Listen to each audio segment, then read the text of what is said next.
todos. Olá, Oi, Patrícia, Flávia. tudo bem? Acho que já chegou um bocado de gente já. Ai, que bom, Oi, bem-vindos todos. Leila, tudo bom, Tudo bom, Flávia, queridas? Patrícia? Tudo Tudo bem, querida? bom? Leila, Pelo Flávia. visto, Boa teremos noite um a encontro todas. animado. Boa noite. Pessoal, vou aproveitar enquanto o público está chegando para pedir a todos vocês que deixem o microfone de vocês no mudo, tá? Para que não haja nenhum vazamento de ruído durante o workshop. Ao final, a gente vai ter um espaço para que vocês possam fazer perguntas para a Patrícia. Naturalmente, não vai dar para todo mundo perguntar, porque, pelo visto, vamos ter muita gente, mas deixem, por favor, aqui no chat as perguntas, que eu vou fazer uma moderação e vou selecionar as perguntas mais frequentes, mais interessantes, para passar para a Patrícia ao final, ok? Combinado assim? Na verdade, eu tinha agendado aqui 10 minutinhos antes com a Patrícia e com a Leila, então vocês estão aqui, né, antes da hora, mas tudo bem. Era, na verdade, para a gente testar aqui o microfone, ver se está tudo certo, mas eu já vi que está. Já estou localizando aqui algumas carinhas muito frequentes e queridas. Caio, Gabi, olá, pessoal, Gustavo, Max, Cassandra, Rogério, Anaíssa, Ana. Então, vamos esperar aqui, naturalmente, né, dar o nosso horário oficial para a gente iniciar. Tá? Se quiserem, podem. Deixa eu ver aqui, deixa eu aproveitar para ir me... Olá, Jorge está dando boa noite, Larissa, Luana. Deixa eu mandar um aviso aqui nos grupos do Instagram, avisando que em breve daremos início ao nosso workshop.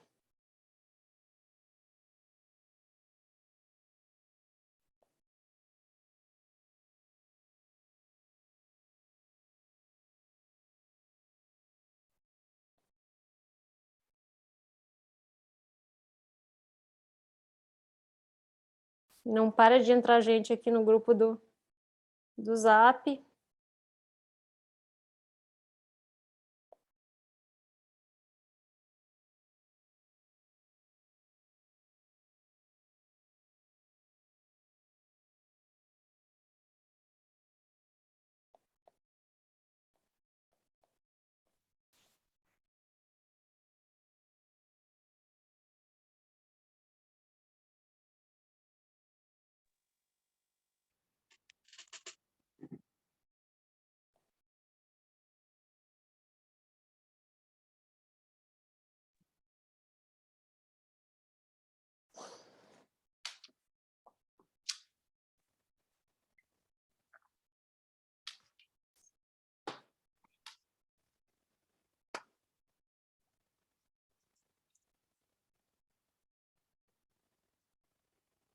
Gente, vocês estão conseguindo me ver e ouvir bem?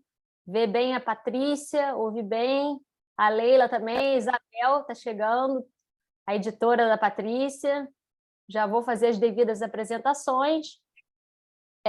Deixa eu aproveitar aqui que o pessoal está com algumas dúvidas no chat. Boa noite, Marília. Boa noite. Como faço para entrar no grupo do Instagram? Do WhatsApp, Rafael. Tá? Vou até antecipar aqui, já que estamos adiantados, que para participar do desafio de escrita, tá? Que a gente vai passar ao final do nosso segundo encontro amanhã, é necessário estar no grupo do WhatsApp, para que eu possa enviar o PDF com as instruções do desafio, ok? Então, quem tem interesse em participar, a Gabi está falando aqui. Gabi está precisando do link também, né? Tá bom, pessoal. Então, já que estamos adiantados, deixa eu pegar aqui o link para vocês, só um segundinho.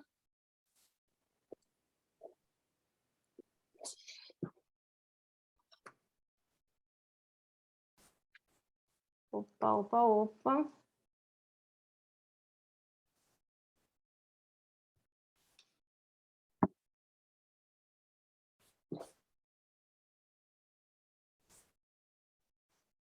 Aqui, ó.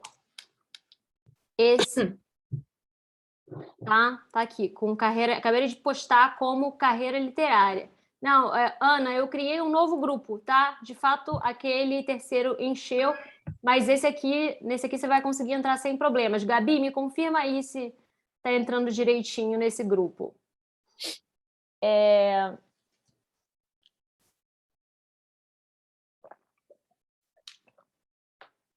O pessoal está chegando. Eu confesso que é a primeira vez que a gente está fazendo nesse formato, mas como éramos 4 anfitriãs, achei que seria melhor fazer no Zoom para que a gente possa organizar esse meio de campo e também para ter mais proximidade aqui com a Patrícia, para que todo mundo possa se ver. Então, vamos ver se vai funcionar bem essa dinâmica. Acho que sim, tá? Então, para quem está chegando agora, repito aqui o pedido. Para vocês não desmutarem o microfone, tá? Por favor, deixar o microfone no silencioso para que não haja aqui nenhum vazamento de ruído durante a fala. E ao final a gente vai ter um tempo para que vocês possam fazer suas perguntas para a Patrícia, tá? Então, tudo que vocês tiverem de curiosidade, de dúvidas, à medida que ela for falando, vão deixando aqui no chat, tá? Aliás, eu vou até pegar aqui tenho que pegar aqui meu caderninho, que eu vou fazer essa moderação, vou anotando as perguntas mais frequentes, mais interessantes, para passar para ela no final, tá? Consegui entrar, Gabi, show, obrigada, querida. Então, tá funcionando esse link, tá, pessoal? Para quem está chegando e quer participar do desafio de escrita ao final, tá? Precisa entrar nesse grupo do WhatsApp para poder receber o PDF com as instruções, certo? Já estamos chegando aqui a 100 pessoas presentes. Boa noite, Érica, Lúcia, Ana, Dirceu, Rafael, Carol, Keila. Estou adorando a pontualidade de vocês, gente. Todo mundo ansioso aqui. Leila aqui, já estou falando. Bem lembrado, Leila. Excelente. Aqui, ó. Vou colocar para gravar, tá? Porque aí a gente consegue disponibilizar o workshop para vocês depois. Já está gravando, Flávia. Oi? Já está gravando. Já estava gravando. Eu acho que eu coloquei para gravar automaticamente, né? Já está aqui. Até aqui interromper a opção de interromper a gravação. Acho que eu já tinha programado lá. Então, automaticamente, a Alice também já frisou aqui, já está gravando. Então, pessoal, faltam 3 minutinhos, eu vou pegar aqui meu caderno para poder fazer as anotações, tá? A moderação aqui do chat para as perguntas. E tem problema ficar sem vídeo? Não, não tem problema nenhum, Ronilson. O que eu peço é que fique sem áudio, para não haver nenhuma intervenção aqui, nenhum vazamento de ruído, tá bom? Só um instantinho.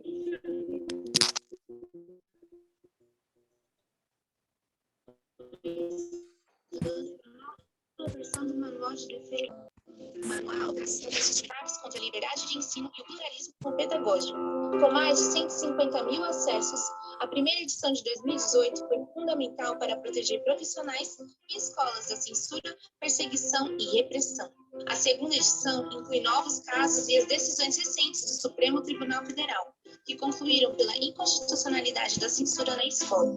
O STF definiu que é dever de todas as escolas promoverem igualdade de gênero como forma de prevenir a violência doméstica e o abuso sexual. Agora sim, perfeito. Quando professoras e professores estiverem sendo perseguidos... Estamos com 139 pessoas aqui ao vivo. Pessoal, para quem está chegando agora, tá? Vou pedir para vocês para que deixem mudo o microfone de vocês. Tá? Então, esse pedido, provavelmente, eu vou ter que refazer algumas vezes, que às vezes alguém esquece, normal, deixa o microfone ligado.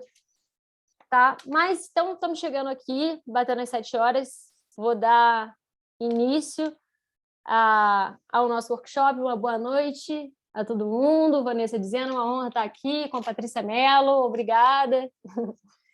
Van, seja muito bem-vinda.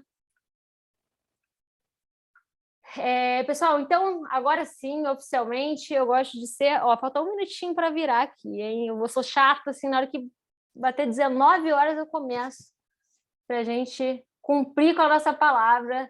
Leila está aqui. Cadê a Isabel? Não tô... Perdi a Isabel aqui, só. Ah, achei. Tá aqui.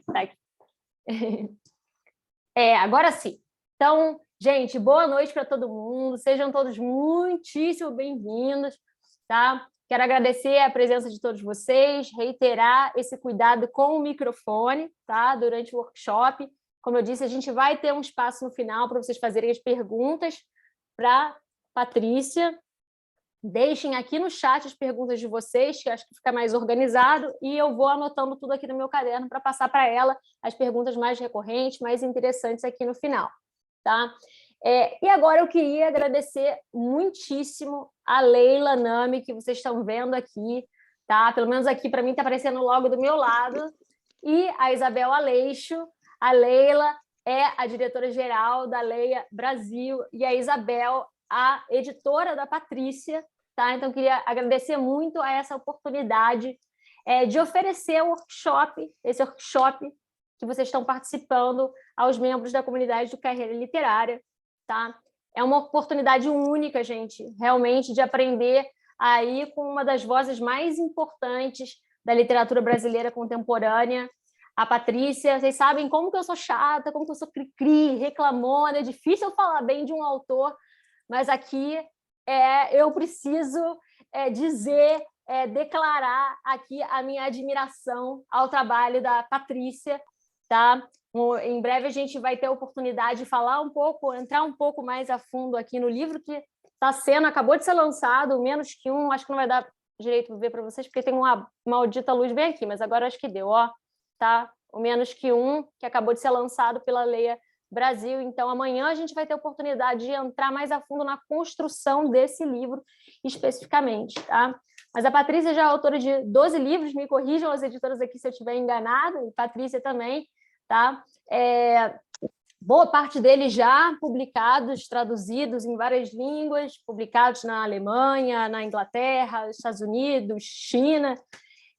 Então, é realmente uma oportunidade única, tá? Ela acaba de publicar esse romance extraordinário que eu terminei de ler na minha viagem à Grécia. Alguns de vocês acompanharam lá pelo Instagram. Estou muito curiosa para poder saber mais amanhã sobre a construção do Chilves, da Glenda, da Zélia, da Jéssica, todo esse caleidoscópio aí de personagens incríveis que a Patrícia trouxe para a gente. E, sobretudo, a construção aí, acho que desse grande personagem, né, que é o Brasil, que a Patrícia constrói aí, que submete todas essas vidas a uma violência tão brutal. Quem tiver a oportunidade de entrar em contato com o livro vai entender do que eu estou falando. E se tem um elemento, pessoal, que acho que chama atenção na literatura da Patrícia, é justamente essa verossimilhança com que ela constrói todos esses universos, essas vidas tão diferentes, né? Então, nesse último romance, que ela vai poder falar mais a fundo sobre ele amanhã, a gente tem como personagens centrais, uma mulher que acabou de perder o filho, uma jovem grávida, viciada em crack, que está buscando reencontrar a sua mãe, um escritor miserável que vive nas ruas. Então, personagens com universos muito distintos entre si. E, por isso, a gente escolheu, né, como um dos temas centrais aqui para a nossa conversa, a pesquisa, né? Como realizar esse trabalho tão importante para o ficcionista, né, que é a observação e a investigação da realidade, né? E como ir construindo esse repertório que possibilita possibilita o escritor construir universos tão diferentes do nosso, sem, ao mesmo tempo, engessar a nossa ficção, né? Transformar o livro num tratado sociológico, que é tudo que não tem aqui. Então, esse vai ser um dos motes da nossa conversa hoje, tá?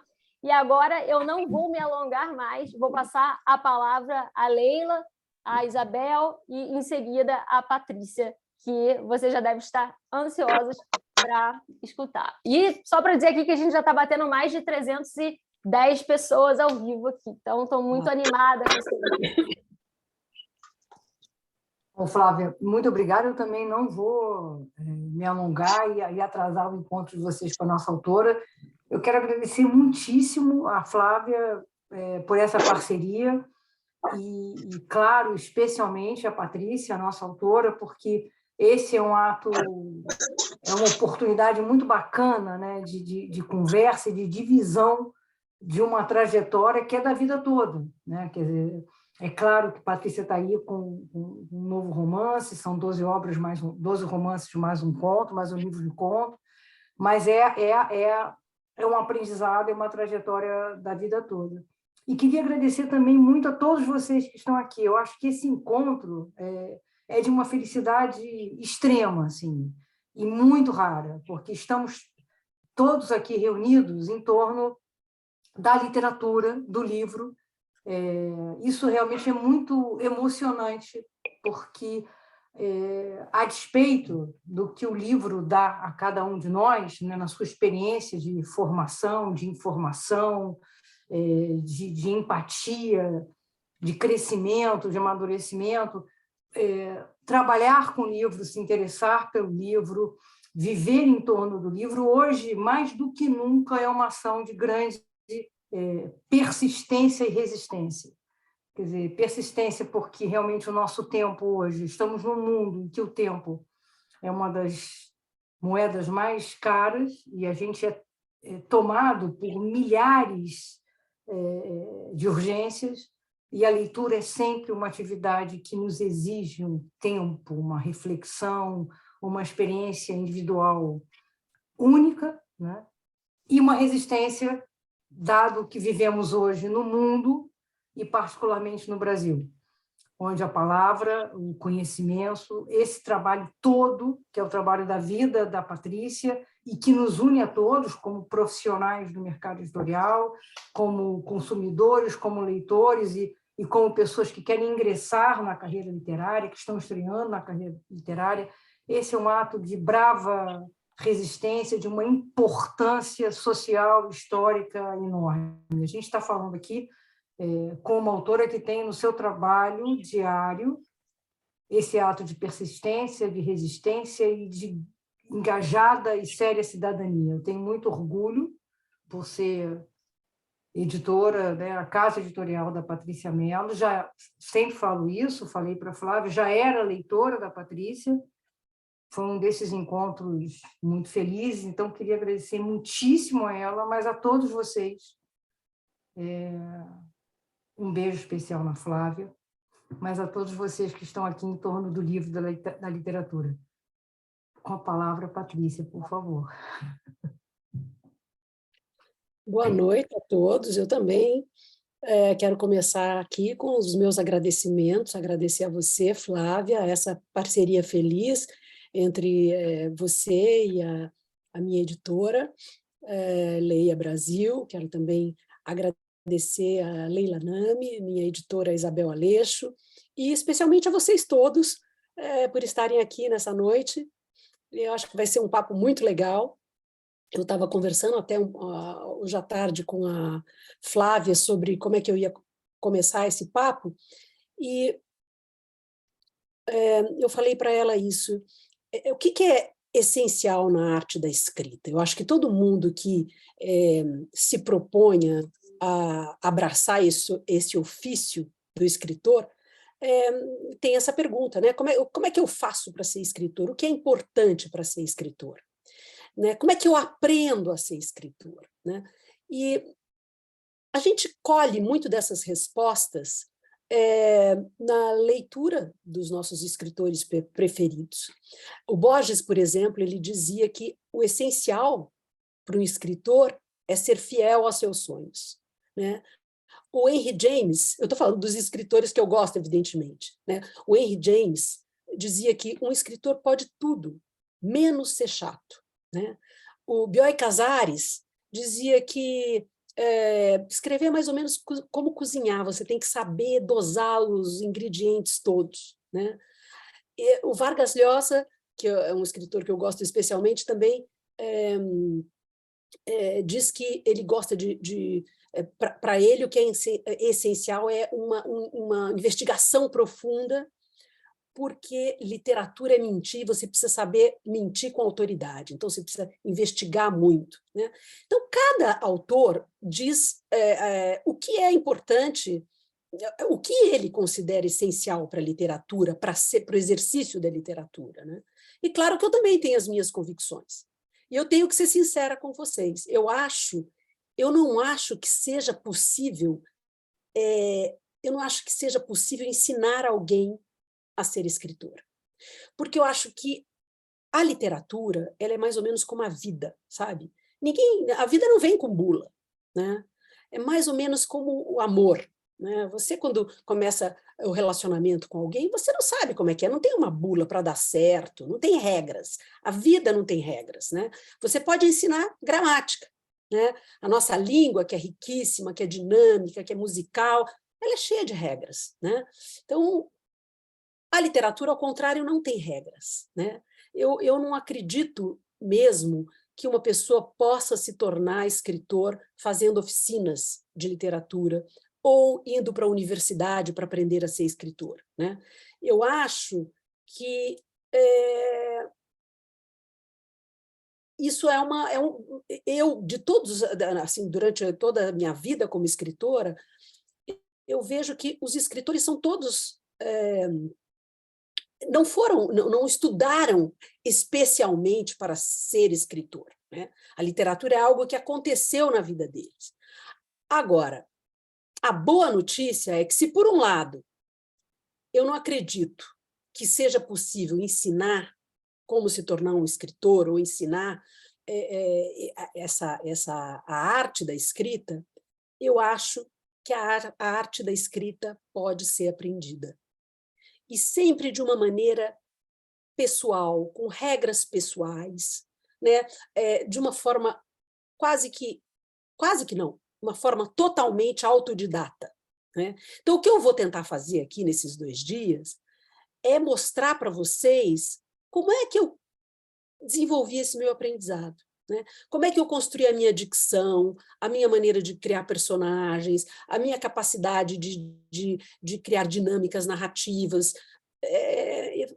Eu acho que essa experiência pessoal é o que eu posso aqui esmiuçar para vocês, e eu acho que pode ser que sirva para vocês nessa caminhada de aprendizado, né? E eu sempre digo nas minhas palestras assim, que eu acho que há 3 elementos fundamentais para que seja possível o ofício do escritor. Hoje eu vou falar especialmente sobre uma delas, sobre um desses elementos, que é o que eu chamo de observação, né? Eu acho que os escritores nomeiam isso de diferentes maneiras, né? Eu vou falar aqui quais são esses 3 elementos e depois eu vou focar num deles. Mas os 3 elementos que eu acho que são fundamentais é observação, imaginação e diligência. Hoje eu vou falar só sobre observação. O que eu quero dizer quando eu falo o que é observar, né? Há muitas respostas para isso, né? Entre outras coisas, observar é olhar ao redor, entendeu? É olhar o que está acontecendo do seu lado, entendeu? É ver as pessoas, entendeu? É ouvir os diálogos aqui que acontecem à sua volta, na sua casa, nos restaurantes, nos lugares que você frequenta, na universidade, né? O Amos Oz dizia que nós escritores somos todos espiões, né? Nós roubamos um pouco da vida alheia, a gente está sempre observando, né? Então, observar é isso, é ser um pouco espião, sabe? Como o Sócrates, que ficava olhando tudo, assim, sempre, enquanto todo mundo falava, todo mundo se movimentava, né? Ele estava ali, né? Observando as pessoas, né? O Edgar Allan Poe fala, olha, é preciso na vida escolher ou ver ou ser visto, né? E o escritor, ele prefere sempre ver, né? É essa observação diária, né? Mas observar não significa só isso, ser um espião. Envolve o que eu chamo de capacidade de observação, envolve muito mais que isso. Eu acho que ler jornal, entendeu? Ler jornal todo dia, com atenção, entendeu? Vendo o que está acontecendo no mundo, ver filmes, sabe? Ler bula de remédio, ler dicionário, ler poesia, ler literatura, né? E não ler só pelo prazer da leitura, mas ler para aprender a nossa língua. Agora estou ouvindo. Alô? Tudo bem? Vocês estão me ouvindo? Bom, ler como quem estuda mesmo. É ler para aprender a língua, para aprender a sintaxe, para aprender vocabulário, para aprender como é que você conta o passado de um personagem, como é que você salta para o futuro, como é que você arredonda um personagem, como é que você engancha narrativas. Ler estudando os autores que você gosta, né? Também descrever, né? A observação, a descrição também faz parte disso que eu chamo de observação. Não é só você olhar para tudo isso, mas é você fazer o exercício de descrever isso, né? Fazer exercícios, né? Eu chamo esses exercícios de musculação, né? Da mesma maneira que você vai para a academia e fica lá exercitando o seu músculo, é possível, como escritor, você fazer exercícios de musculação ali para a sua literatura, né? Descrever o que você vê, descrever a sua vida, ter um diário, descrever situações, fazer sinopses de livros que você gosta, de filmes que você gosta. Tudo isso vai exigir de você a utilização dessa sua capacidade de observação, que vai ser tão útil para você na hora de você construir os seus personagens, né? E também essa observação, também faz parte dessa observação, o olhar do que eu falo, o olhar para dentro, para você mesmo, né? Como é que você reage a diferentes situações, né? Como você lida com a dor, com o prazer, com a angústia, entendeu? Como você vê as suas complexidades, né? Como você perceber como você é incoerente como ser humano, como você fala uma coisa e age de outra maneira, né? Como você acredita em uma coisa e age contra as suas próprias crenças, né? Então, é muito importante você entender tudo, você se observar também como personagem e se usar também como personagem. Eu sempre digo que eu deixo muito da minha carne no arame farpado da minha ficção. Eu me uso muito, entendeu? Eu me uso como... Pessoal, desculpa, Patrícia, desculpa. Tem alguém com o microfone aberto, eu estou tentando mutar aqui, não estou conseguindo. Então, novamente, quero fazer esse pedido, gente. Por favor, desliguem os microfones de vocês, tá? Selma. A Selma... acho que não sei se é a Selma aqui, eu estou tentando desmutar o microfone dela e não sei porque especificamente ela não dá essa opção. Se precisa dizer a Patrícia... Sou a Andréia, mãe da Júlia e amiga da Luísa, filha dela na Escola Parque. E estou muito feliz de ouvi-la. Que legal, que bacana. Legal. Então, pessoal, novamente fazendo aqui o pedido, senão, infelizmente, se alguém tiver com o microfone aberto e eu não estiver conseguindo desmutar, eu vou ter que remover para não ficar vazando ruído, tá? Então, por favor, peço aí novamente a vocês. Patrícia, desculpe. Não, sem problema. E faz parte também desse exercício de observação anotar tudo, ter o caderninho, sabe, o famoso caderninho de notas. Para mim, isso sempre foi fundamental, sabe? Eu anoto tudo, eu tenho sempre um caderninho de notas na minha bolsa. E toda vez que eu começo um romance novo, eu tenho cerca já de 12 caderninhos, 10, 12 caderninhos preenchidos. Eu anoto tudo, anoto frases, anoto cenas que eu vejo na rua, anoto emoções, faço desenhos, eu vou, é como se fosse ali um baú, eu vou registrando tudo isso. Eu anoto frase dos livros que eu estou lendo, eu anoto soluções narrativas de romances que eu estou estudando, né? E o Vargas Llosa diz que a literatura é o denominador comum da experiência humana. E eu acho que nós, escritores, o que a gente faz é isso. Nós observamos a experiência humana, nós registramos a experiência humana, né? E fazemos isso sabe, sobretudo com essa nossa capacidade de observação, quer dizer, também com a nossa capacidade de observação, não é só com isso não que a gente faz, isso é só, como eu disse, um dos elementos, né? E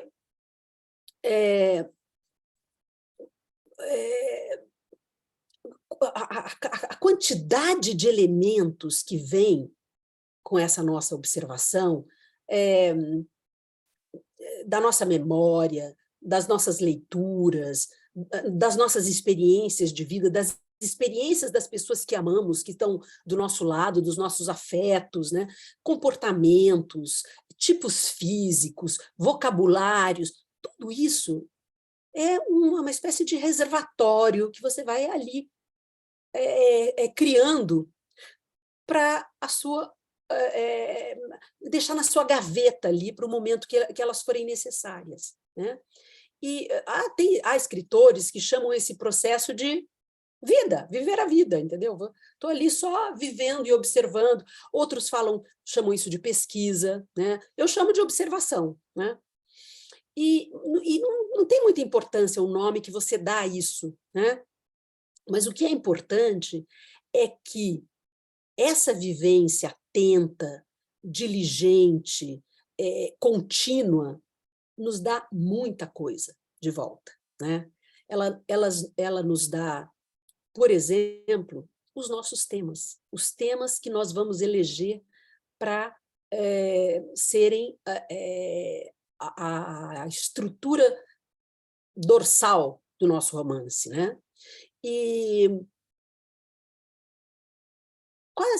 é difícil, dos meus amigos escritores, é difícil encontrar um que escreva sobre coisas que ele gosta ou ele é aficionado. Eu sinto que é uma coisa até curiosa. Os escritores, na minha percepção, eles não escrevem muito sobre coisas que eles... sobre coisas que os fascinam. É quase sobre coisas que eles não entendem, sabe? Coisas que eles... coisas que os atormentam, sabe? Coisas que os inquietam. É sempre algo que... como se fosse alguma coisa realmente que precisasse ser estudada. E no meu caso acontece muito isso, tanto que eu acho que eu não elejo meus temas, é como se meus temas me elegessem para falar sobre eles. Eu acho que eu sou perseguida pela realidade, ou por alguns aspectos da realidade, né? E desde a minha juventude, tem essa temática da violência que me assombra. Por quê?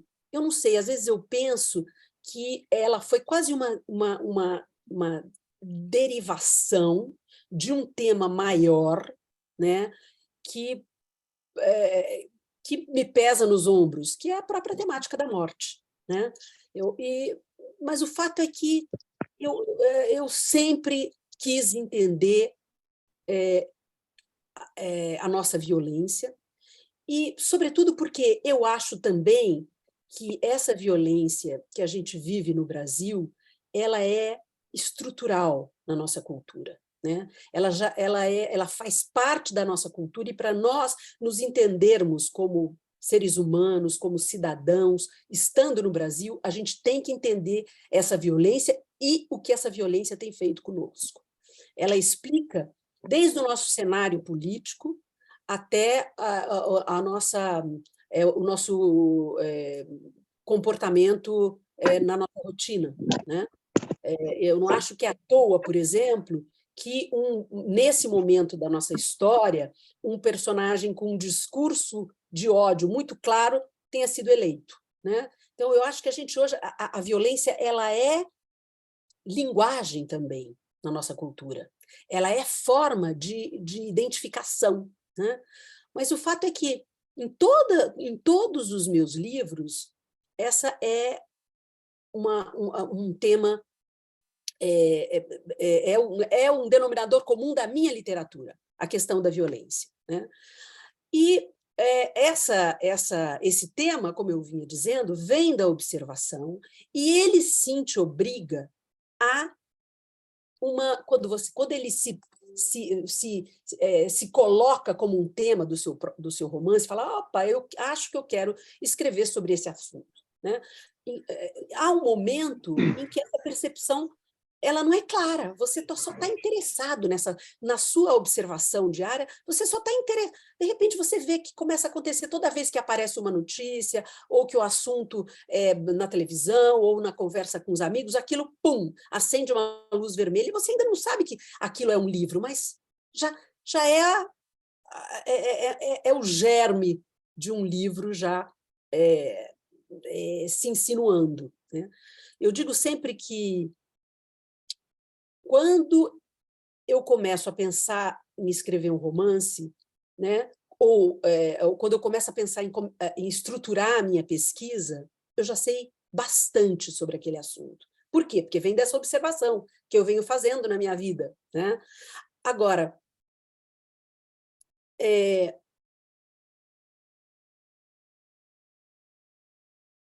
como eu estava falando, assim, para fazer um link entre o tema e a pesquisa, é lógico que o tema, você pode ser monotemático, né? Como está sempre, há escritores que são monotemáticos, estão sempre ali investigando. Eu acho que eu sou um pouco monotemática, apesar de eu olhar a violência sobre diversas perspectivas, né? Mas eu sempre me fiz essas perguntas, sabe?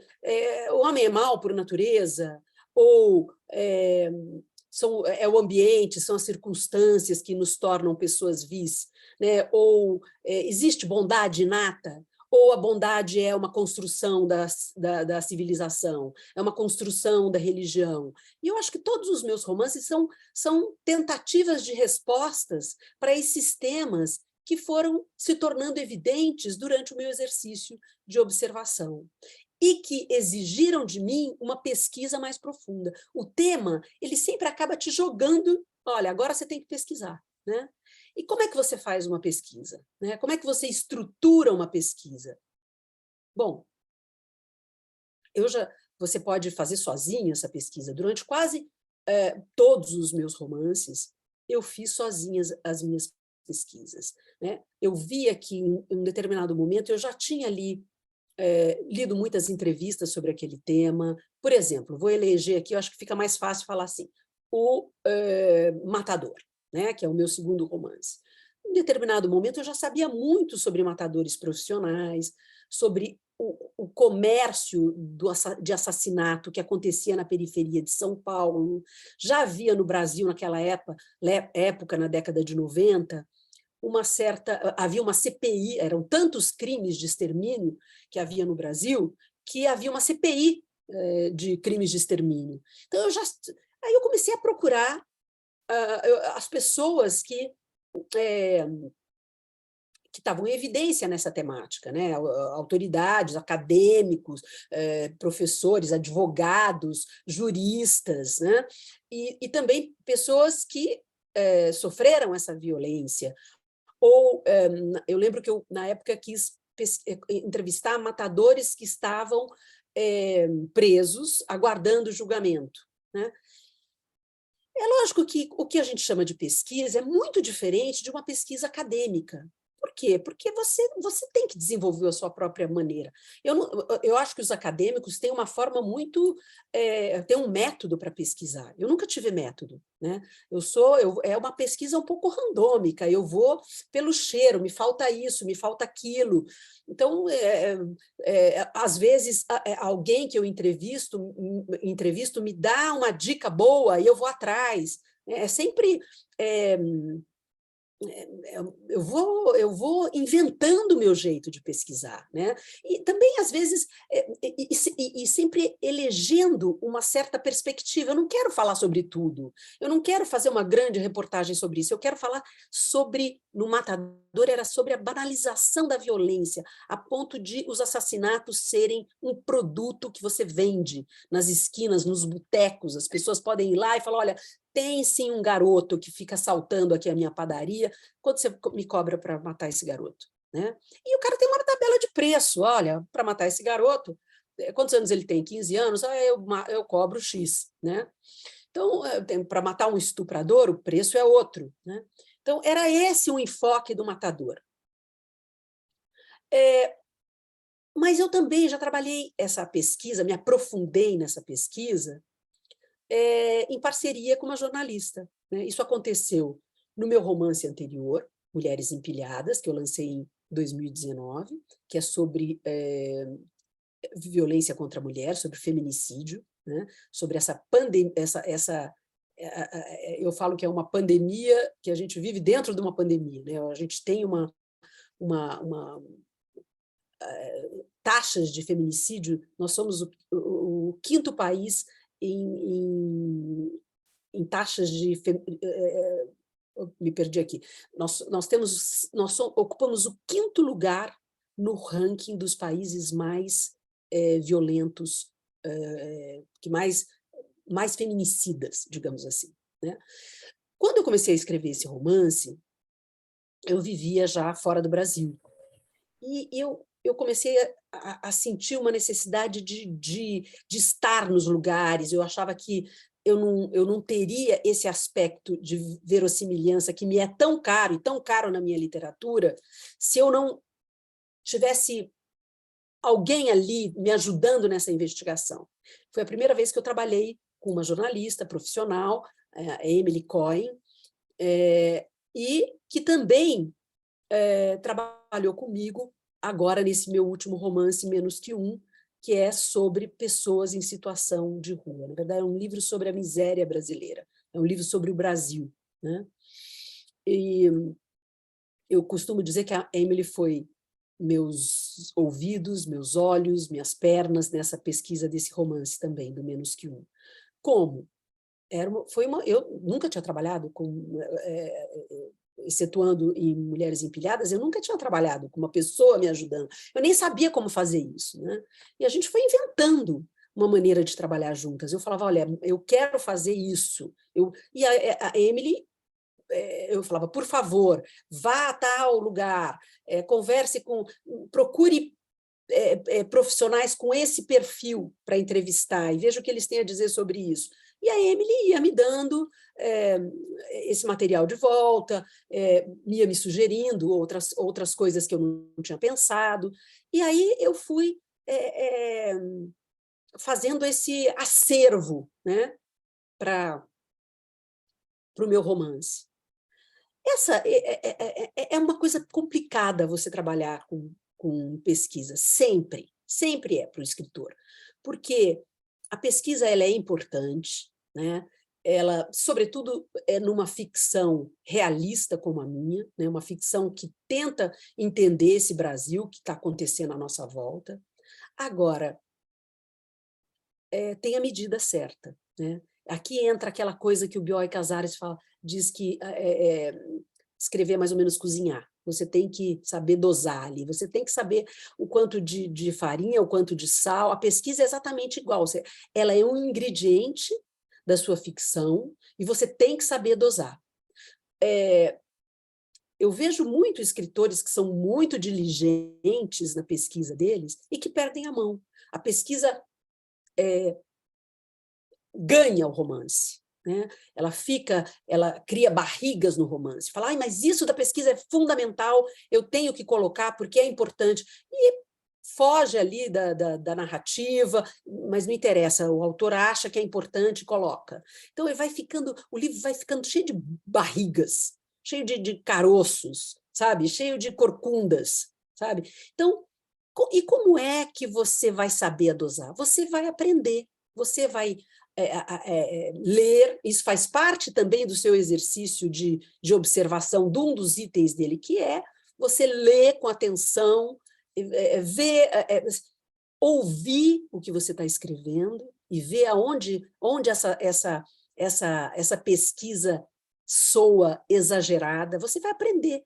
Você vai ter que aprender a sua maneira. Sabe quando você aprende uma receita, aprende a fazer um pão, e depois de um tempo você deixa a receita de lado, porque você já sabe, você vai...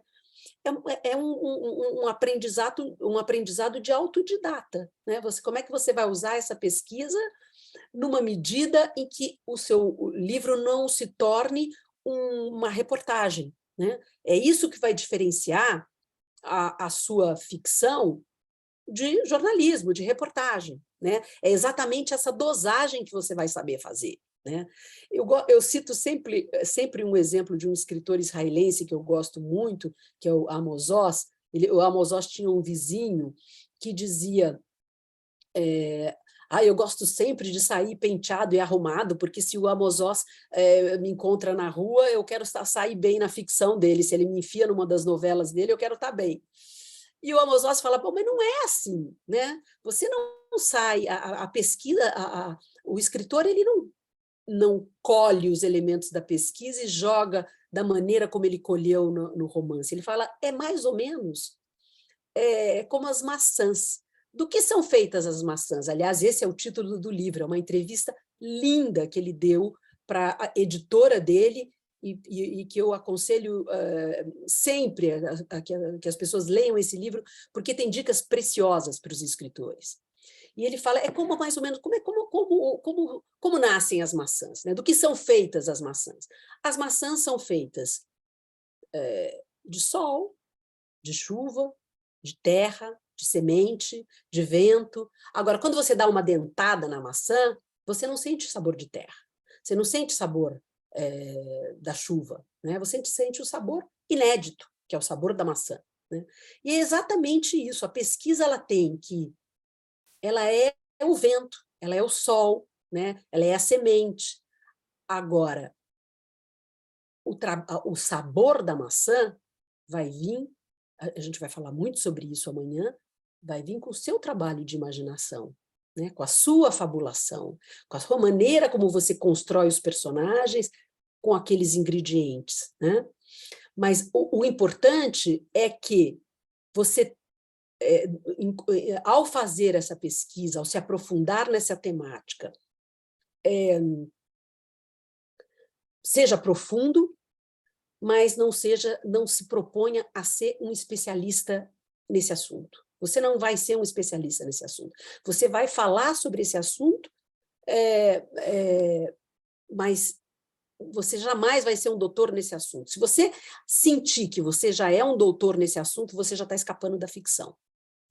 Então, acenda o sinal vermelho, entendeu? Se você está falando desse assunto de uma maneira mais teórica, para você mesmo, na hora de você conversar com seus amigos e tal, mas na hora que você senta para trabalhar e você está pensando nesse tema de uma maneira muito mais teórica do que fabulosa, a pesquisa tomou conta de você. Aí você está correndo perigo, entendeu? Então, aí é um aviso para você recuar um pouco, né? Deixar a pesquisa de lado, e há momentos que você tem que fazer isso mesmo. Esquece a pesquisa. Tudo que eu podia aprender sobre essa temática, eu já aprendi. Tudo que eu podia investigar, eu já investiguei, e agora ela não me serve mais para nada, entendeu? Agora é o que a minha memória e a minha imaginação vai fazer com esse material que eu colhi, entendeu? Eu acho que é mais ou menos isso que eu queria falar para vocês hoje, entendeu? de uma maneira muito sintética, porque a gente tem pouco tempo, mas é mais ou menos como eu trabalho os meus livros. Não sei como é que eu vou trabalhar o meu próximo romance nesse aspecto da... Eu já estou trabalhando nele. O exercício da observação já está o tempo todo ativado, entendeu? Agora, eu ainda não sei, eu ainda não comecei a me aprofundar nessa temática, eu não sei como eu vou me aprofundar, porque o tema também não está muito claro para mim, entendeu? Então, essas coisas são todas, veja, que tudo isso, a observação, ela envolve, é na observação que surge o tema e que tema que vai exigir a pesquisa. Veja como está tudo encaixado, entendeu? No meu exercício como escritora, né? E, geralmente, quando eu começo um romance, como eu falei aqui, eu já tenho, quando eu começo a escrever o romance, eu já tenho uma pesquisa bem estruturada, né? Agora, o que eu percebo ao longo desses 13 livros, né, que são 12 romances e um livro de contos, é que eu também mudei a minha maneira de pesquisar, né? Não é sempre... Há pesquisas, eu estou falando aqui do aprofundamento da pesquisa, que é mais, por exemplo, Elogio da Mentira. Foi uma pesquisa absolutamente literária, uma investigação literária de autores que eu aprecio muito e que eu queria usar na minha narrativa. Eu falo sobre a mentira, né? É um livro sobre a mentira, né?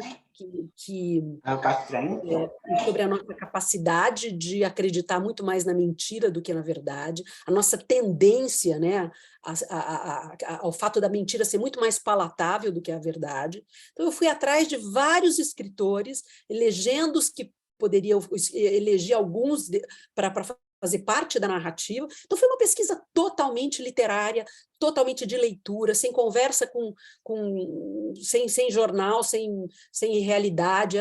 Então,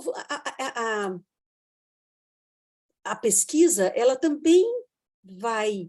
O formato dessa pesquisa também vai sendo definido por essa observação maior que você faz como escritor. Entendeu? A maneira como você vai pesquisar esse assunto vai ser dada, né?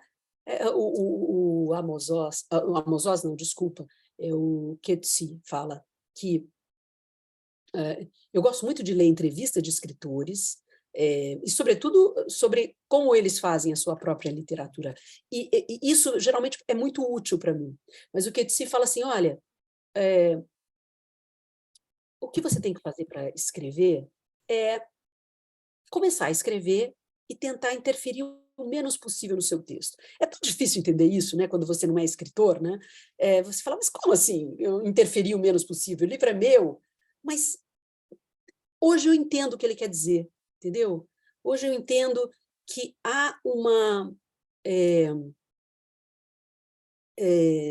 essa observação, essa vivência de observação, essa atenção, essa diligência na observação, ela traz tanta riqueza, tantas coisas, que algumas começam a vazar na hora que você vai escrever seu livro. E é isso que ele fala, deixa essas coisas vazarem, deixa isso vir à tona, entendeu? Deixa essa extravasão ocorrer. E aceita esse momento em que essa pesquisa vem à tona, né, ela não vem sozinha. Depois a gente vai falar amanhã mais sobre isso, sobre o que é esse exercício da imaginação. Como é que essa imaginação vai se... eu falo sempre que é como se você vai juntar forma e conteúdo, né? Como é que essas duas coisas vão ficar coesas, né? E vão quase ficar inseparáveis uma da outra, né? E eu acho que eu já falei bastante, eu espero que vocês tenham perguntas e que eu possa responder. Temos perguntas. Então, vamos lá, as perguntas. Vamos lá. Então, deixa eu começar aqui no chat. Pessoal, podem ir deixando aqui, que eu estou vendo que alguns estão mandando diretamente para mim, podem mandar no chat geral para todo mundo ver também. Mas vamos lá, vou começar aqui com uma pergunta da Alice, que eu achei muito interessante. A Alice pergunta o seguinte, Patrícia, Ela diz, você considera que mesmo no exterior você pôde realizar essa pesquisa essa observação e pergunta se esse afastamento do país te ajudou, de alguma maneira, a ver o Brasil de um outro modo? Sim, como que isso eu acho que impactou? sim. Eu acho que sim. Eu acho que mudou muito a minha maneira de observar o Brasil, e, sobretudo, porque, por exemplo, sobretudo no aspecto da violência, nós, brasileiros, estamos tão saturados de violência que, quando você vai para uma realidade que é fora dessa violência, você consegue ver o absurdo da nossa situação. Eu acho que aconteceu um pouco isso comigo. Eu acho que a minha indignação com a nossa violência cresceu muito, sabe? E, de uma certa forma, me deixou com um olhar mais agudo, sabe? É engraçado, você sabe onde eu percebo isso? São os meus, o humor sempre foi uma ferramenta minha para ter esse olhar distanciado. E nos meus últimos 2 livros, são livros em que eu tenho menos humor, né? Porque eu já estou com esse olhar muito distanciado, sabe? Então, é uma coisa que eu sinto que mudou a forma de escrever também, sabe? E esse exercício de observação eu faço muito, sim, onde eu estou vivendo agora. E eu acho que dessa vivência também vai. Hoje eu olho muito os estrangeiros, eu olho muito a condição do exílio, a solidão do exílio, a violência do exílio, e eu acho que isso, em algum momento, vai estar presente num romance meu. E essa coisa de você o tempo todo estar falando outra língua, como isso afeta a sua dicção, a sua forma de se expressar, sabe, o seu vocabulário, né? Essa coisa de você falar uma língua em casa e outra fora de casa, tudo isso, sabe? Tudo isso vem para a sua literatura. É inevitável que venha, entendeu? Porque a literatura, ela é sobretudo feita de vida, sabe? É o tecido da vida que vai para a literatura. E você não tem como escapar disso. Você é como se fosse o filtro, sabe? O escritor, ele é o filtro dessas experiências todas que estão acontecendo com você, com as pessoas que estão à sua volta, com o seu país, e isso vai para a sua literatura. Não tem como você ficar imune a isso, falar, bom, eu estou vivendo lá fora, mas isso não afeta a minha literatura. Afeta muito. Perfeito. Eu tenho meu cachorro aqui que não dá para silenciar. Deixa eu passar aqui para. Bom, várias pessoas fizeram essa pergunta, né? Que é quais são as suas grandes referências, né? Suas paternidades, maternidades aí, autores e autoras que influenciaram na tua escrita mais diretamente. A sua pergunta veio um pouco entrecortada, mas se eu entendi, alguém quer saber sobre autores que foram importantes e que me influenciaram, é isso? Perfeito, é isso. Bom, olha, isso eu acho que acontece por fases, né? Ainda hoje eu descubro autores que, de repente, me influenciam. Agora, é claro que essa influência ela é muito diferente de uma influência que ocorria no início da minha carreira, que eu ainda buscava um estilo, né? Buscava, não um estilo no sentido de um assim, uma forma de contar a história, mas que eu buscava a minha voz, a minha dicção, né? Hoje, houve assim, aqui eu posso falar uma lista enorme de escritores, mas eu acho que eu já falei isso muito, eu vou falar de escritores, por exemplo, há escritores que me ensinaram muito sobre personagens, escritores que eu estudei, como Dostoiévski, por exemplo. Eu acho que o Dostoiévski é um grande escritor de personagens. Há escritores que me mostraram muito como inserir personagens dentro de um contexto específico, sabe, como se fosse juntar todos os personagens numa única narrativa, como, por exemplo, Tolstói ou Bashev Singer, né? Há escritores que me ensinaram como trabalhar narrativas curtas, ou narrativas longas. Então, depende muito do que eu estou investigando como escritora. Eu tive professores excelentes, entendeu? Mas, assim, dos escritores que eu posso falar, que estão assim, que eu carrego sempre, Dostoiévski, Camus, Machado de Assis, Rubem Fonseca, ultimamente estou muito encantada com um escritor russo chamado Vassili Grossman, que é um escritor, dizem que ele é o Tolstói da era soviética, né? Mas assim, há escritores como, por exemplo, estou tentando lembrar o nome de um que eu gosto bastante, Sebald, é um escritor alemão, que fala muito do pós-guerra, num estilo assim que ele mistura muito realidade com jornalismo, com memória. Eu gosto muito também de ver escritores que se usam nas suas ficções, né? Como, por exemplo, tem um escritor agora que eu li recentemente, estou tentando lembrar o nome dele, vai me ocorrer já já. Mas, assim, depende da fase que eu estou, em termos de produção literária, há autores que são mais ou menos importantes para mim. Mas é um aprendizado contínuo, a influência é contínua, a influência no sentido de, olha, que interessante a maneira como ele trabalha com o tempo. Esses dias eu estava conversando com a minha editora, com a Isabel, com as minhas editoras, a Isabel e com a Leila, contando de como eu fiquei encantada ao ver como o Vargas Llosa trabalha o tempo num romance chamado Maíta, né?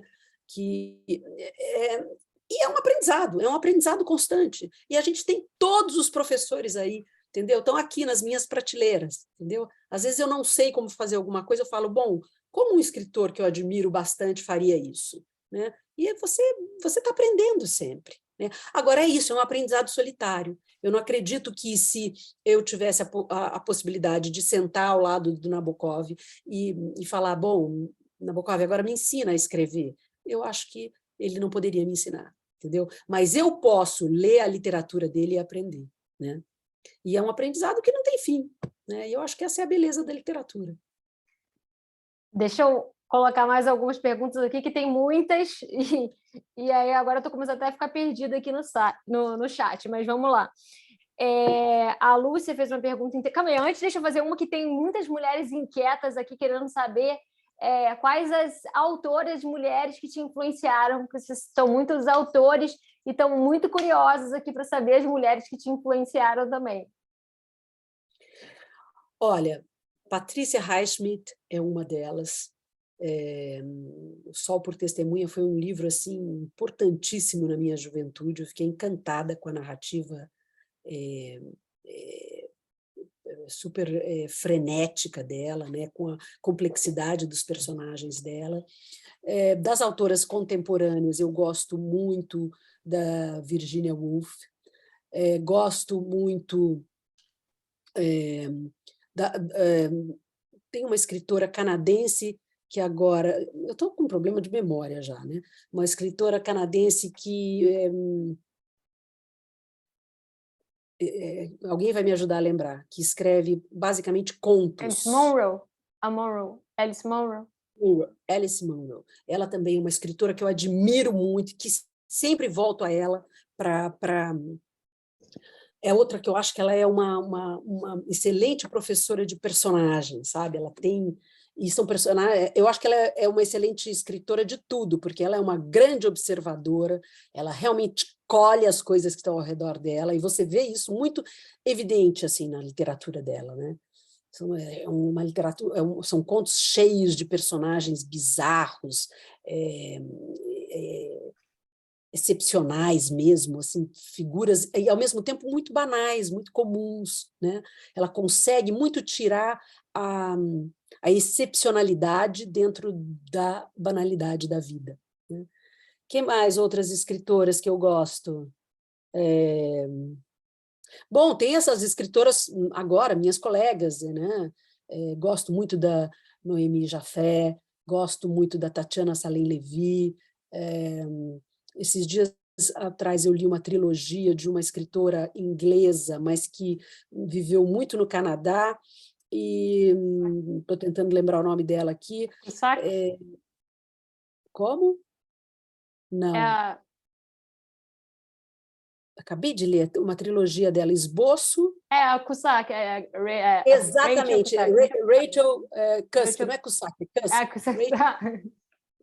Também gosto muito dela, acho ela uma escritora muito contemporânea, que dá conta muito da modernidade, dessa vida urbana que a gente tem, das patologias da vida urbana. Olha, são muitas, tem muitas. Eu acho que a gente vive, inclusive agora, um momento excepcional da literatura escrita pela mulher. É verdade. Deixa eu passar aqui a outras perguntas, para dizer, bom, tem muitos aqui elogios aqui, dizendo, pessoas se dizendo admiradoras. Muito obrigada pela oportunidade de estar aqui. Que mulher inspiradora, que privilégio ouvir você, Patrícia, muito obrigada. Vou aproveitar aqui para passar por uma pergunta que talvez Leila e Isabel possam também responder em conjunto aqui, que é o seguinte: a Lúcia pergunta, Patrícia, como você lida com a sensação, se é que você tem essa sensação de que o texto nunca está pronto? Como que você faz para saber que o texto está pronto? Se as suas editoras ajudam nisso? Se tem um momento em que elas chegam e dizem, olha, agora não mexe mais, ou agora mexe? Como que é essa sua relação com o ponto final do texto? Olha, o texto nunca está pronto, né? O Borges brincava que a gente acaba publicando os livros para ficar livre deles, entendeu? Porque você nunca... Eu estou sempre insatisfeita, né? Não tem um momento que eu falo, olha, agora o texto está redondo. Tem momentos em que você tem esse vislumbre, não, acho que aqui está legal, está funcionando, está... Mas é uma ilusão, logo depois você passa de novo a se incomodar, a ficar insegura, achar que não está bom, depois você fica convencida de novo de que você foi eficiente. Então, eu pelo menos sou assim, eu estou sempre entre esses humores assim, de achar que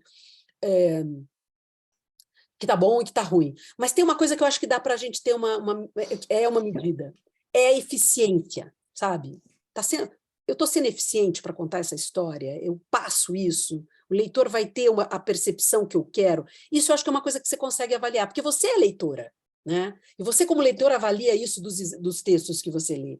Então, quando você lê e aquilo não te agrada, porque você acha que não tem essa eficiência, o texto realmente não está pronto, entendeu? Agora, quando você começa a reler e a prestar atenção muito em vocabulário, em vírgula, aí é que o texto... Opa, peraí, se a minha atenção está voltada para esse detalhe, então a minha narrativa está rolando, está sendo dinâmica, está sendo eficiente, entendeu? Tanto que eu estou podendo me dedicar aos detalhes, né? Então, acho que essa é uma boa medida. Perfeito, Patrícia. Calma aí, deixa eu ver aqui. Estamos iniciando em Ellie Smith com o Outro Mundo, acabando. Adorei as autoras que você citou. Estão pedindo aqui, o pessoal já adora, que eles são super colaborativos, já escreveram aqui os nomes das autoras que você citou. Gostaria de saber como ela lida com o cansaço da escrita. Como você lida com o cansaço da escrita? Como que... Eu acabo ficando muito cansado mentalmente e acabo abandonando o processo criativo no meio do caminho, diz o Rafael. Rafael, olha aí, essa é uma pergunta boa. Rafael, você sabe que quando eu comecei a escrever, assim, que foi o meu primeiro livro, eu escrevi ele em 2 meses, foi um surto assim, que eu tive, escrevi o livro em 2 meses. E a partir daí eu tinha a ilusão, quando eu comecei a escrever O Matador, que eu tinha que sentar e escrever até morrer, entendeu? Então, os meus primeiros livros, eu só saía da mesa nocauteada, entendeu? Se eu conseguia, eu acordava, começava a escrever, e se eu conseguisse ir até as 4 da tarde, até as 5, até as 8, até as 10, eu ia até ser nocauteada. E havia assim, um desespero ali no meu ofício de escrever, que eu acho que ele está, inclusive, esse desespero ele está impresso na minha literatura inicial. Tem ali na minha dicção esse desespero. Hoje, mais velha, eu escrevo menos, entendeu?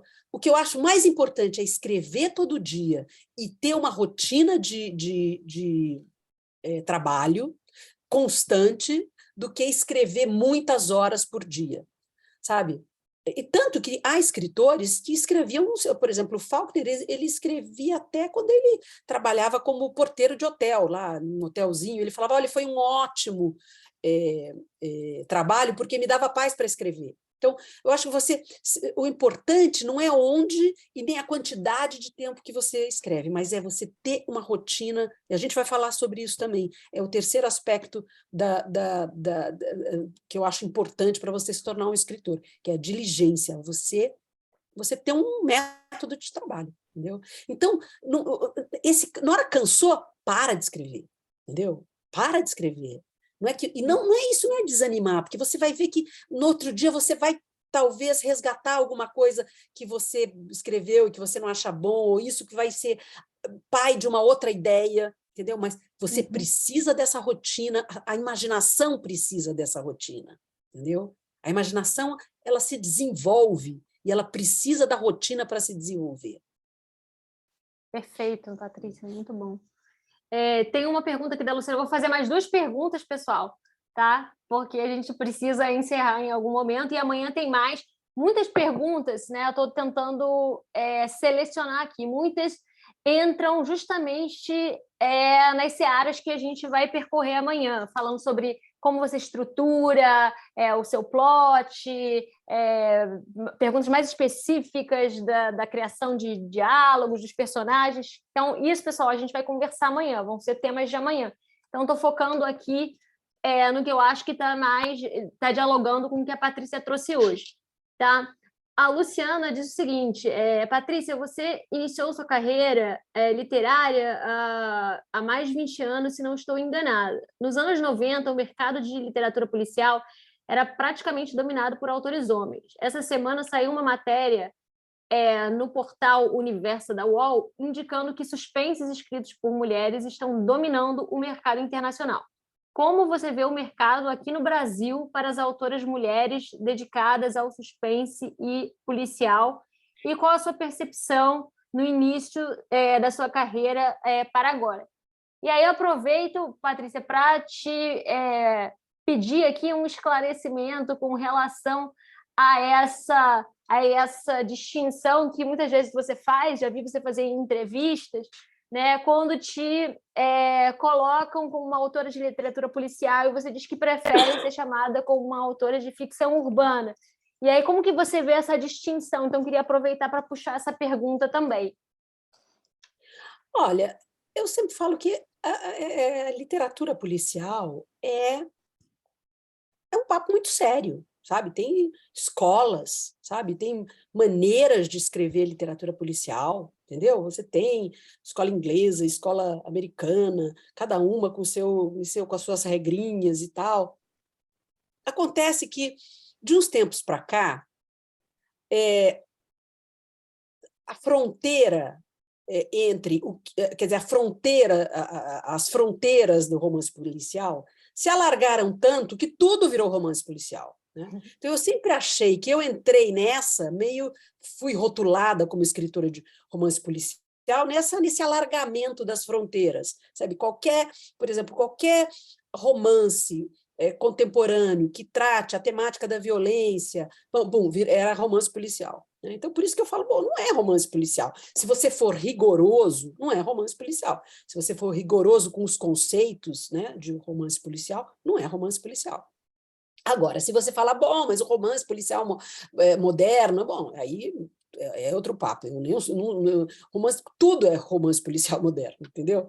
Então, agora, quando eu comecei, olha, tem uma história engraçada. Eu lembro que, quando eu lancei O Matador, o Nelson Motta leu o meu livro, um dia me encontrou e falou assim, sabe, eu lia o livro, ia lá para a orelha e via a sua foto, não combinava. O que ele estava me dizendo, né? Não era homem, você não era homem, é uma literatura... Muita gente me falava que a minha dicção era uma dicção masculina. Ora, eu acho que, para você ver como era, não é que a literatura policial era dominada pelos homens, a literatura, né? É difícil você ser mulher e ser publicada. Ainda hoje no Brasil é complicado, na década de 90 também era, na época de 90 era mais complicado ainda.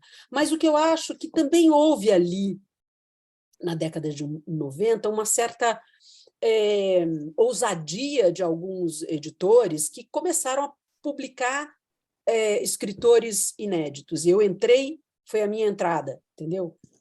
Não era pelo fato de eu ser mulher, mas é que eu era jovem, né, as editoras já não estavam mais fazendo o que elas fizeram tradicionalmente no mercado, que era traduzir escritores estrangeiros, né, e só publicar autores consagrados, mas ela abriu janelas para os jovens escritores.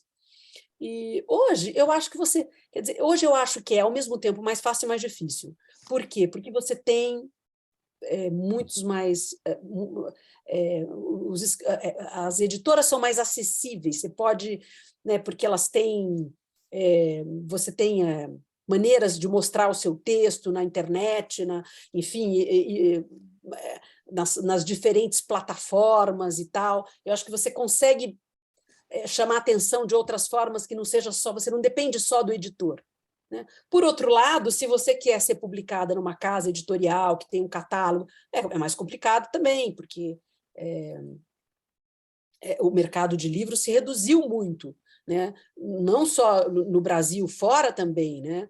Eu estava falando com a minha agente na Alemanha, ela falou, olha, só no ano passado esse mercado reduziu, só na Alemanha, 9%. Então, você vê, para o escritor fica mais complicado. Né? É sempre difícil. E para a mulher é duplamente difícil. Exatamente. Ainda hoje, pessoal.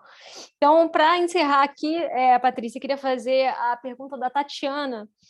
Ela gostaria de saber como que é a sua troca com outros escritores e leitores, e como que isso influencia na sua produção, né? Como que você incorpora eventuais sugestões na sua leitura, a troca com as suas editoras, quem são seus primeiros leitores? Olha, eu não troco muito com os escritores enquanto eu estou escrevendo, eu troco com os editores, com a Isabel e com a Leila. Eu gosto dessa proximidade do editor, eu acho importante. Eu falo que eu sou da velha guarda, que eu sou bicho de escritor, que eu gosto muito de ouvir como é que o texto bate, como o texto bate neles, como eles percebem os personagens. E eu tenho a sorte de ter duas editoras maravilhosas, que é a Isabel e a Leila, que são muito sensíveis. A gente, tanto no Mulheres Empilhadas quanto no Menos Que Um, a gente fez uma troca intensa, sabe? Assim, de eu mandar cada capítulo e ouvir o que elas tinham a dizer, e depois ainda teve ainda a edição final. Mas com escritores, com amigos, poucas pessoas leem meu texto antes de eu publicar. Meu marido é um deles. Eu acho que ele é não porque é meu marido, mas é porque ele é um excelente leitor, sabe? Ele gosta muito de ler e eu percebo essa fineza dele de leitor, mas pouquíssimas pessoas, assim, dá para contar nos dedos de uma única mão as pessoas que leem os meus originais. Pessoal, essas interlocuções de qualidade são muito difíceis de a gente encontrar, né? Todo mundo acho que tem essa experiência. É difícil de encontrar, sabe por quê? Às vezes é difícil até para as pessoas... Uma coisa é você ler no papel o livro publicado, tem gente que não sabe ler o livro na tela de um computador, entendeu? Não sabe, e até desvaloriza. Então, é complicado você mandar para quem não sabe ler na tela de computador, por exemplo, porque vai falar, olha, não gostei, porque aí lê, falando com a mãe, atendendo o telefone, e depois fala para você, eu não consegui, sabe, não consegui ser captado pelo personagem, mas leu lá, falando, comendo, conversando com as pessoas no telefone, aí não vai conseguir mesmo, entendeu? Então, eu não corro esse risco, eu não mando para... Porque isso desmotiva a gente. A pessoa vem e fala, não gostei muito, achei meio curto, achei meio não sei o quê. Isso me dá um bode danado. Então, eu fujo disso como o diabo foge da cruz. Nada de Patrícia, amadorismo nessa hora. exatamente. Patrícia, muito obrigada. Assim, olha, a recepção aqui foi fantástica. O pessoal no chat, amei, foi muito inspirador, muito obrigada. Então, queria te agradecer imensamente por essa conversa, pela oportunidade de compartilhar sobre o seu processo, sobre a sua literatura.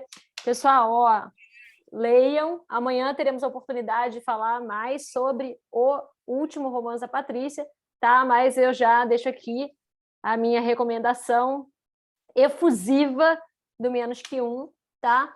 E queria também finalizar ressaltando aqui uma das suas falas que para mim me ressoou, e eu vou pedir, inclusive, a sua permissão para depois compartilhar esse conselho com os nossos seguidores, com a nossa comunidade, nas nossas redes, obviamente dando devido crédito, mas que, já que falamos sobre pesquisa hoje, né, eu gostei muito disso que você falou, que na pesquisa você precisa ser profundo, seja profundo, mas com cuidado para não se tornar um especialista. Quando você se torna um especialista, sente que está se tornando um especialista, o doutorzinho naquele assunto, é hora de... quando aquele alarme vermelho deve acender e você... Opa, peraí, eu estou me distanciando, né, da ficção, isso está se tornando outra coisa. Então, eu achei isso belíssimo. Queria agradecer muito todos esses insights, toda a bagagem que você compartilhou aqui com a gente, e agradecer novamente também a Isabel e a Leila que proporcionaram esse encontro. Pessoal, esperamos todos vocês amanhã, tá? Não acabou. Amanhã temos também o nosso desafio da escrita que eu estou aqui preparando para passar para vocês. E depois eu vou explicar como é que vai funcionar a leitura desses textos, o resultado e tudo mais. Tá, gente? Muito obrigada, então, novamente, Patrícia, Leila, Isabel e a todos vocês que nos acompanharam. Até amanhã. Beijo, muito obrigada, gente. Beijos. Obrigada.